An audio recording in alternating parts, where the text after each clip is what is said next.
तो client server architecture क्या है इसको देखते हैं। ठीक है, तो क्लाइंट सर्वर आर्किटेक्चर को हम लोग जो है इस डायग्राम के थ्रू समझते हैं। क्लाइंट कहने का अर्थ अभी जो आप लोग मेरे से जुड़े हुए हैं, ठीक है, अभी हम लोग क्या में जुड़े हैं, जूम के थ्रू एक दूसरे के साथ कनेक्ट हैं, यानी कि ये वाला हिस्सा ये मेरा होस्ट है, यानी कि मैं हूं। ठीक है, और इस हिस्से से आप सभी लोग क्या किए हैं, इंटरनेट के थ्रू जुड़े हुए हैं। ठीक है, इंटरनेट के थ्रू आप सब लोग जो है यहाँ से मेरे से जुड़े हुए हैं जूम में, और आप लोग जो है यहाँ से इंफॉर्मेशन या फिर जो है नॉलेज एक्सेस कर पा रहे हैं। ठीक है, तो ये मेरा सर्वर हो गया, यानी कि मैं क्या हूं, आपके लिए सर्वर हूं, और आप लोग क्या हो, क्लाइंट हो। तो इसी मॉडल को जो है क्लाइंट सर्वर आर्किटेक्चर मॉडल कहा जाता है। ठीक है, जिसमें एक क्लाइंट एक या एक से अधिक हो सकते हैं, जबकि सर्वर केवल और केवल एक ही होगा। जैसे कि अभी हूं मैं अभी आप सबके साथ जुड़ा हुआ हूं, आप सब मेरे ही थ्रू जुड़े हुए हैं, तो मैं हो गया आपका सर्वर, और आप लोग मेरे से कोई भी इंफॉर्मेशन के लिए आप रिक्वेस्ट भेजते हैं। जैसे आपने कुछ रिक्वेस्ट किया तो रिक्वेस्ट मेरे पास आएगा, और आने के बाद मैं उसका रिस्पॉन्स दूंगा। जैसे अभी आपका एक रिक्वेस्ट है, for example client server architecture क्या है, तो रिस्पॉन्स मेरे पास आया, अब मैं इसका जो है सॉरी वो रिक्वेस्ट मेरे पास आया, और मैं उसका रिस्पॉन्स अभी आपको फॉरवर्ड कर रहा हूँ, आप सब लोग उसको पा रहे हैं, आप सब लोग उसको एक्सेस कर पा रहे हैं। यही होता है क्लाइंट सर्वर आर्किटेक्चर मॉडल। ठीक है, इसमें एक या एक से अधिक कंप्यूटर आपका क्लाइंट हो सकते हैं, और केवल एक सर्वर होता है। जैसे और एग्जांपल की बात करें तो जैसे आपका www एक सर्वर है, ठीक है, उसका एक कहीं पे सर्वर होगा, या फिर हम लोग फेसबुक की बात करें तो फेसबुक का एक सर्वर है कहीं पे, ठीक है, जिसका ऑनर मार्क जुकरबर्ग है। तो मार्क जुकरबर्ग जो है उसका एक कहीं पे सर्वर इंस्टॉल किए होंगे। तो हम लोग सब जो यूजर्स हैं किसके, फेसबुक के, हम सब के पास एक एक अकाउंट्स है। अब उस अकाउंट्स के थ्रू जो है हम लोग यहाँ पे सर्वर से इंटरलिंक्ड हैं, हम किसी भी इंफॉर्मेशन को टाइप करते हैं तो डायरेक्ट सर्वर पे जाता है, और सर्वर फिर उसको फॉरवर्ड करता है जहां भी उसको भेजना रहे। ठीक है, तो ये होता है आपका क्लाइंट सर्वर आर्किटेक्चर मॉडल। तो इसमें बेसिकली क्लाइंट्स और सर्वर दो अलग अलग चीजों की जरूरत होती है। क्लाइंट का काम है केवल क्लाइंट का काम है केवल रिक्वेस्ट भेजना, और सर्वर का काम है केवल रिस्पॉन्स देना। ठीक है, यहाँ पे यदि क्लाइंट रिस्पॉन्स नहीं दे सकता, इसका मतलब आप केवल क्वेश्चन कर सकते हैं, आप आंसर पुनः रिटर्न नहीं कर सकते। ठीक है, केवल आप यहां से क्वेश्चन भेजे और सर्वर के पास क्वेश्चन आएगा, सर्वर उसका आंसर देगा, यानी कि ये वन वे कम्युनिकेशन है एक टाइप का। ठीक है, इसमें क्लाइंट का काम है केवल रिक्वेस्ट भेजना, और सर्वर का काम है उस रिक्वेस्ट को फुलफिल करना, उस रिक्वेस्ट को पूर्ण करना जो आपने रिक्वेस्ट भेजा है। ठीक है, तो इसके लिए आपको एक नेटवर्किंग में क्लाइंट और सर्वर की होना कंपलसरी है। यदि आपके पास क्लाइंट है, यदि आपके पास आप क्लाइंट हैं तो आपके पास सर्वर, यानी कि आप जिस भी साइट्स पे जुड़ना चाहते हैं वो सर्वर से आप जुड़ सकते हैं, और आप वहां से इंफॉर्मेशन एक्सेस कर सकते हैं। ठीक है, जैसे यहाँ पे आप लोग देख पाएंगे, मैं एक एग्जांपल्स दे रहा हूं, जैसे उदाहरण के लिए। ठीक है, यहाँ पे आप लोग देख पा रहे हैं कि बहुत सारे कंप्यूटर्स को आपस में एक नेटवर्क के द्वारा जोड़ दिया जाए। ठीक है, जैसे एक नेटवर्क है, ये इंटरनेट है, और इससे जो है कई सारे मैंने सिस्टम को आपस में जोड़ दिया।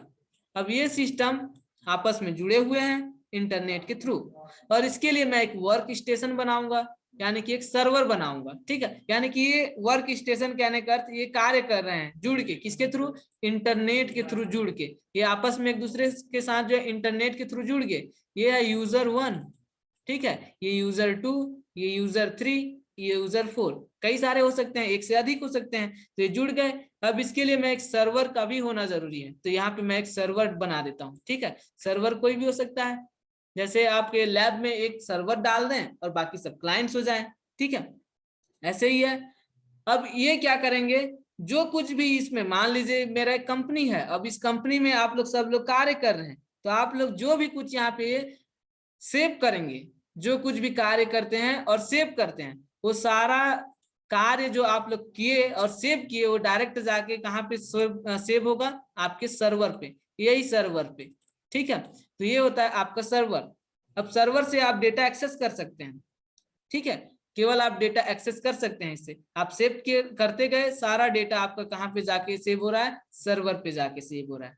ये होता है आपका क्लाइंट सर्वर आर्किटेक्चर, जिसमें एक सर्वर और कई सारे क्लाइंट्स हो सकते हैं, और ये आपस में मिल करके किसी भी डिवाइस को शेयर कर सकते हैं। जैसे इसमें अभी मैंने दिखाया, एक आपका सर्वर है और इस सर्वर के साथ कई सारे क्लाइंट्स जुड़े हुए हैं। इसके साथ मैं एक प्रिंटर भी शेयर कर दूं तो प्रिंटर को भी आप लोग जो है सब लोग यूज कर पाएंगे। ठीक है, यदि मैं स्कैनर यूज कर दूं एक, तो इस स्कैनर का भी आप लोग सब लोग एक्सेस कर पाएंगे। तो ये होता है आपका इसमें क्लाइंट और सर्वर आर्किटेक्चर मॉडल में। तो इसमें जो है क्लाइंट की प्रक्रिया क्या है, तो क्लाइंट की प्रक्रिया होती है केवल रिक्वेस्ट सेंड करना।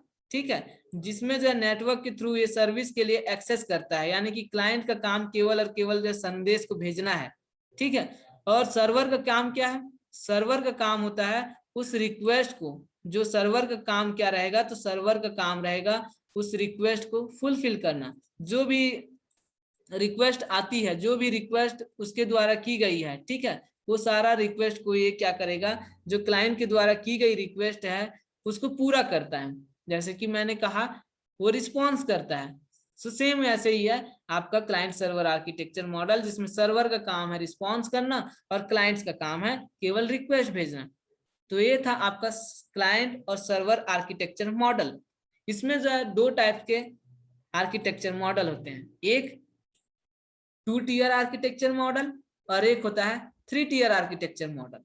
अब ये क्या होता है 2 टीयर और 3 टीयर, चलिए ठीक है, क्लाइंट सर्वर आर्किटेक्चर मॉडल जिसमें सर्वर होता है क्लाइंट होता है, समझ गए। लेकिन ये 2 टीयर और 3 टीयर क्या है, तो इसके लिए आप लोग जो है एक डायग्राम देखें, नीचे है डायग्राम, इस डायग्राम को देखो। इसमें जो ऊपर वाला हिस्सा है ये वाला, ये आपका 2 टीयर को शो करता है। 2 टीयर में क्या कहता है, क्लाइंट डायरेक्ट किसी बिना बीच के, ठीक है, डायरेक्ट किसी बिना हस्तक्षेप के डायरेक्ट ये जो डेटाबेस के साथ इंटरलिंक्ड हो जाता है। ठीक है, ये था आपका क्लाइंट सॉरी आपका 2 टीयर मॉडल। 2 टीयर में जो है किसी प्रकार का ये क्या क्या नहीं रहेगा, हस्तक्षेप नहीं होगा। ठीक है, यानी कि किसी प्रकार का इसमें बीच में जो है कोई ब्रोकर टाइप का चीज नहीं आएगा। ठीक है, जबकि 3 टीयर में क्या होगा, देखो यहाँ पे 3 टीयर है, first tier, second tier, third tier. ये हो गया आपका क्लाइंट, ये हो गया आपका डेटाबेस, और इस बीच में जो इन दोनों को जोड़ रहा है वो एक सर्वर है। ठीक है, चाहे वो कोई भी एप्लीकेशन हो सकता है। फॉर एग्जाम्पल मान लीजिए आपको यूट्यूब के साथ जुड़ना है, तो ये आप तो यूजर हैं, तो ये हो गया क्लाइंट। आपके पास एक एप्लीकेशन है यूट्यूब का, तो आप एप्लीकेशन डाउनलोड किए, एप्लीकेशन इंस्टॉल किए, और आप उसके बाद जो है यूट्यूब में पड़े हुए जितने सारे डेटाबेस हैं वो सारे चीज को आप एक्सेस कर पाते हैं। ये होता है आपका 3 टीयर। ठीक है, तो ऐसे है आपका 1 टीयर, सॉरी 2 टीयर और 3 टीयर। 3 टीयर में जो है आपको बीच में एक चीज की जरूरत पड़ती है, जबकि 2 टीयर में आपको किसी चीज की जरूरत नहीं पड़ती है। ठीक है, आप डायरेक्ट एक्सेस कर सकते हैं। जैसे आप लोग एक्सेस कर पाएंगे कोई भी डेटा, जैसे पीडीएफ के थ्रू कुछ आया तो आप डायरेक्ट उसको एक्सेस कर पाएंगे। ठीक है, तो ये चीजें हैं 2 टीयर और 3 टीयर। इसके कुछ एडवांटेजेस हैं, तो क्या है एडवांटेजेस, तो इसमें जो है आप कई सारे डिवाइस को शेयर कर पाएंगे। ठीक है, इसमें आप लोग जो है डेटा को एक्सेस कर पाएंगे, एक तकनीक का बेहतर तरीके से आप इसमें इस्तेमाल कर पाएंगे। तो ये सारी चीजें हैं, आप लोग इसको अच्छे से देख लेना। ठीक है, इसको कई बार पूछा है एग्जाम में भी कि क्लाइंट सर्वर आर्किटेक्चर मॉडल क्या है, क्योंकि ये लोग इसको जनरली यूज किया जाता है अपने इंडस्ट्रियल एरिया में। ठीक है, तो ये था आपका client and server architecture model, और आई होप कि आपको जो है ये समझ में आया होगा। यदि किसी प्रकार की डाउट है तो अभी पूछ सकते हैं। ठीक है, जिसमें आप लोग इसमें देख पा रहे हैं कि ये सब जो है क्लाइंट्स हैं, अलग अलग क्लाइंट्स हैं, और ये क्लाइंट्स जो है आपस में एक दूसरे के साथ सर्वर में जुड़े हुए हैं। और सर्वर के साथ किसके थ्रू जुड़े हैं, तो TCP connection, transmission control protocol, जिसे टीसीपी आईपी बोला जाता है। टीसीपी एंड आईपी, ये एक बहुत अच्छा प्रोटोकॉल है, और इसके बारे में हम लोग एक दिन देखेंगे। इसका एक अच्छा खासा यूज है। ठीक है, जो भी डिवाइस आजकल बन रहा है वो सारे डिवाइस टीसीपी आईपी मॉडल पर ही काम करते हैं, चाहे वो आपका मोबाइल हो जो इंटरनेट पे जुड़ता हो, चाहे आपका लैपटॉप हो या फिर आपका डेस्कटॉप हो, हर टाइप के डेटा आपके टीसीपी आईपी मॉडल पे वर्क करते हैं। ठीक है, यदि आप लोग टीसीपी आईपी मॉडल नहीं रहता, ठीक है, यदि टीसीपी आईपी मॉडल नहीं बना होता तब आप एंड्रॉइड से iOS के प्लेटफॉर्म पे नहीं जुड़ सकते थे। ठीक है, आप डेल के सिस्टम को एचपी के सिस्टम में नहीं जोड़ पाते, यानी कि आप डेल से जो है कोई डेटा एचपी पे भेजना चाहें तो आप भेजा नहीं पाते, यानी कि भेज नहीं सकते थे। ठीक है, ये चीज होता था बिफोर टीसीपी आईपी कनेक्शन। लेकिन जब से टीसीपी आईपी कनेक्शन बना है उसके बाद आप इन सारे चीज को कर पाते हैं। आप एचपी के लैपटॉप से आप डेटा को भेज करके डेल के लैपटॉप पे देख पाते हैं, डेल के बनाए हुए डेटा को आप लेनोवो के लैपटॉप पे देख पाते हैं। तो ये सब जो है only help of the TCP IP connections के थ्रू ही हो पाता है। ठीक है, तो ये सब जो है टीसीपी आईपी के इंफॉर्मेशन कब बना है, किसके द्वारा बना है, ये सारा चीज मैं आपको नेक्स्ट क्लास में बताऊंगा कि टीसीपी आईपी मॉडल क्या होता है। ठीक है, तो तब तक के लिए क्लास यहीं पे स्टॉप करता हूं।